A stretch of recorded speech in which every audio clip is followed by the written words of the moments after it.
This is ZNS Total Sports, brought to you by Fourth Terrace Diagnostic Center.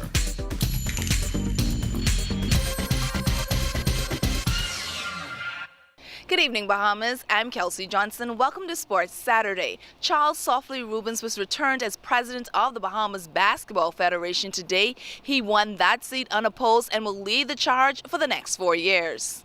Persons that have any interest in basketball at the level of the federation are those who are part of each of the associations that were represented there. Eleuthera was, Grand Bahama was, Bimini was, Alco was, and New Providence was, and they felt that, under the leadership of this executive team under Charlie Softly Rubens, that we have improved basketball in the last 4 years. And I think they were willing to see us go another 4 years, and we are grateful for their support.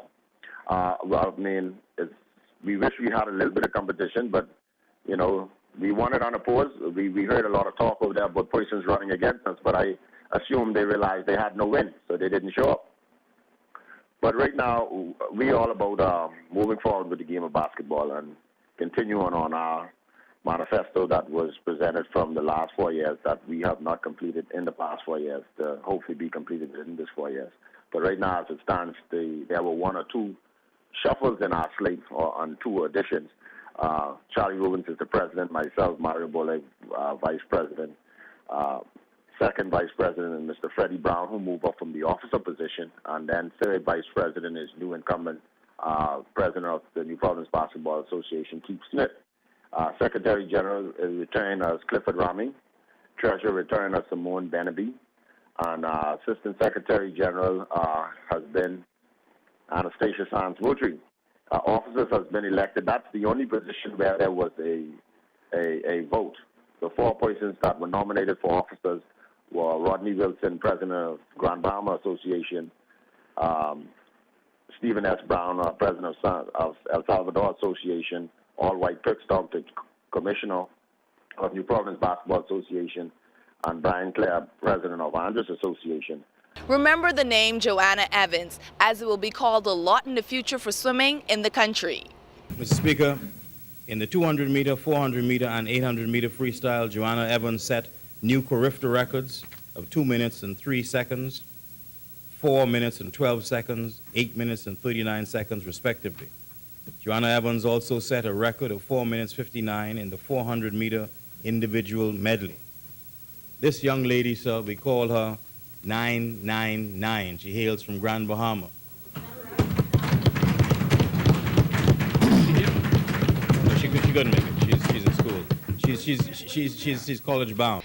Evans was named the most outstanding swimmer at this year's Carifta Swimming Championships that took place over the Easter holiday weekend in Bridgetown, Barbados. Winning Carifta for the second year in a row was certainly not a surprise to the Federation because we worked very hard. We were particularly pleased with the level of contribution of the majority of our swimmers, primarily those in the 15 to 17 girls category where Joanna Evans competed. We also are very, very pleased that the swimmers represented the Bahamas extremely well, both in and out the pool. And when we look at the hard work they put in over the past 2 years to finally win Carifta, after 29 years of trying to win in 2014 in Aruba, and to come back and to win again in Barbados last week, shows how important the Swimming Federation is in the overall development of young people. And finally, in sports, the Philandia Predators are leading the way in the men's division of the Bahamas Flag Football League. The 18-6 win on Sunday past put them in that top position. A tight race in the women's division with the Pink Foxes leading that one. They will play a hungry Lady Avengers who will try to get back on the winning path. The Sands Light Lynx crushed the Lady Avengers last Sunday 20-2. That big game will kick off at 4 p.m. All games are played over at the Winton Rugby pitch. And that will do it for sports. Once again, I'm Kelsey Johnson. Stay tuned and check on weather is next.